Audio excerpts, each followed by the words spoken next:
So hello people and மைக்கிஸ் எல்லாருக்குமே வணக்கம். அதாவது இன்னைக்கு நாம சோஷியல் மீடியால, இன்டர்நெட்ல கன்டினியூஸா ஒரு விஷயம் வந்து ஸ்ப்ரெட் ஆயிட்டு இருக்குன்னு நமக்கு எல்லாருக்குமே தெரியும். அதாவது இஸ்ரேல், ஈரானோட வார் வந்து இன்னைக்கு கண்டிப்பா ரொம்ப முட்டியிருக்கு அப்டின்னே சொல்லலாம். ஏன்னா ஒரு பக்கம் அமெரிக்கா சேர்ந்து தாக்குறாங்க. இஸ்ரேலும் வந்து ஈரான தாக்குறாங்க.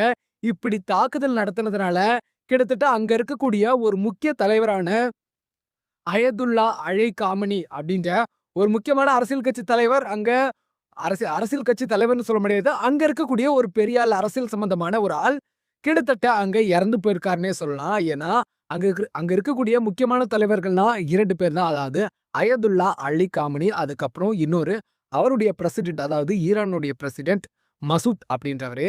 அங்க இருக்கக்கூடிய 2 தலைவர்கள், அதாவது 2 தலைவர்கள்ல ஒரு தலைவர் அமெரிக்காவுடைய கடுமையான தாக்குதல்களால படுகொலை செய்யப்பட்டிருக்காரு.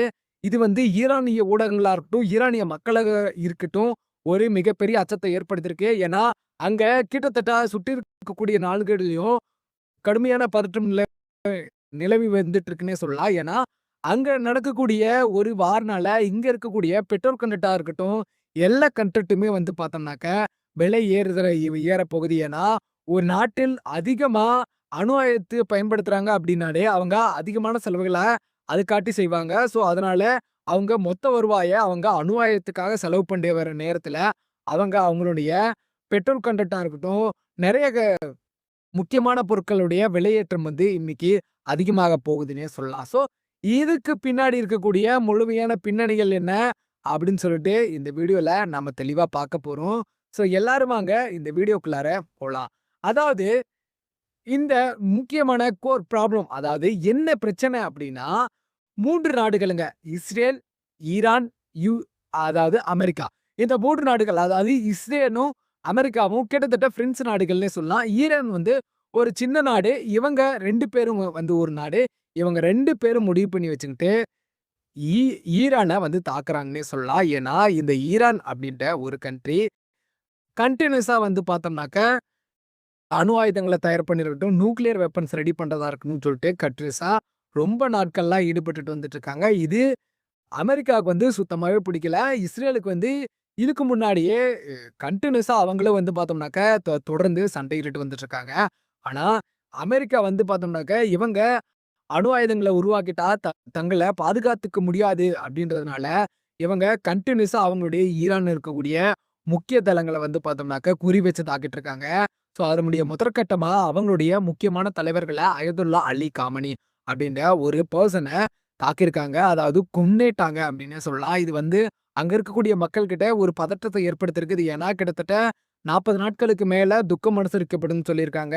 7 நாட்கள் கவர்ன்மெண்ட் லீவே அங்க புரொவைட் பண்ணியிருக்காங்க அப்டின்னே சொல்லலாம்.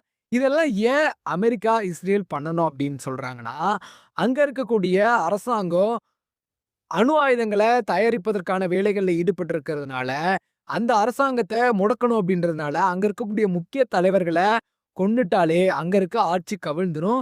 புது எலக்ஷன் நடத்துவாங்க. புது பிரசிடென்ட் வருவாங்க அப்டின்ற ஒரு முக்கிய காரணத்தினாலேயே, அமெரிக்கா வந்து முக்கியமா அவங்களுடைய அயதுல்லா அலி காமனின்ற ஒரு அரசியல் கட்சி தலைவர்கள கொன்னுருக்காங்கன்னே சொல்லலாம். இது வந்து அங்க இருக்கக்கூடிய மக்களுக்கு கிட்டத்தட்ட ஒரு பதற்றத்தையே ஏற்படுத்தியிருக்கு. ஏன்னா, அங்க இருக்கக்கூடிய மக்களும் இந்த மாரி எங்களுக்கு ஈரான் கவர்மெண்ட் பிடிக்கல அப்டின்ற மாரி சொல்றாங்க. அப்படின்னு அமெரிக்கா வந்து சொல்றாங்க. ஏன்னா, ட்ரம்ப்பும் வந்து ஒரு வீடியோ வெளியிட்டதா சொல்றாங்க. வெளியிட்டிருக்காரு. இந்த மாரி ஈரான் வந்து டெரரிசம் சப்போர்ட் பண்றாங்க. பாம்பு நியூக்ளியர் கன்டினியூஸா தயாரிச்சுட்டு இருக்காங்க. டெரரிசம் சப்போர்ட் பண்றதுனால மத்த நாடுகளுக்கு வெப்பன்ஸ் வந்து புரொவைட் பண்ணிட்டு இருக்காங்க அப்படின்னு சொல்றதுனால, அமெரிக்கா வந்து டைரக்ட்டா இதுல இன்வால்வ் ஆயிட்டு, அவங்கள தொடர்ந்து கன்டினியூஸா தாக்கிட்டு இருக்காங்க. ஸோ, இதுல பொதுமக்கள் அதிகமா பாதிக்கப்பட்டிருக்காங்கன்னே சொல்லலாம். கிட்டத்தட்ட நெறைய ஸ்கூல்ஸ் அட்டாக் பண்றதா இருக்கட்டும், நெறைய பள்ளி மாணவர்கள், குழந்தைகள் இறந்துட்டதா சொல்லிட்டு நியூஸ் வந்துட்டு இருக்கு. இன்னைக்கு அஃபிஷியலா அங்க இருக்கக்கூடிய முக்கிய தலைவர்கள தாக்கியிருக்காங்கன்னே சொல்லலாம். இதுல மசூத் அப்படின்றவரும் கிட்டத்தட்ட அவரும் பதுங்கி இருக்கிறதா சொல்றாங்க. என்ன உண்மைகள் அப்படின்னு சொல்லிட்டு, அங்க இருக்கக்கூடிய ஈரான் ஊடகங்கள் தான் வெளிப்படுத்தணும் அப்படின்னே சொல்லலாம். ஏன்னா, இன்னைக்கு காலையில இருந்து ஒரு முக்கிய தலைவர் இறந்துட்டாரு அப்படின்னு சொல்லிட்டு கன்டினியூஸா ஃபார்ம் ஆகிட்டு இருக்கு. அதாவது வெளிவந்துட்டு இருக்கு. ஸோ, இதோட விஷயம் எப்படி போகுது அப்படின்னு சொல்லிட்டு, பின்வரக்கூடிய நாட்கள்ல நம்ம பார்ப்போம். அதுலருந்து இந்த வீடியோ வந்து லீவ் ஆக்குறேன். Thank you.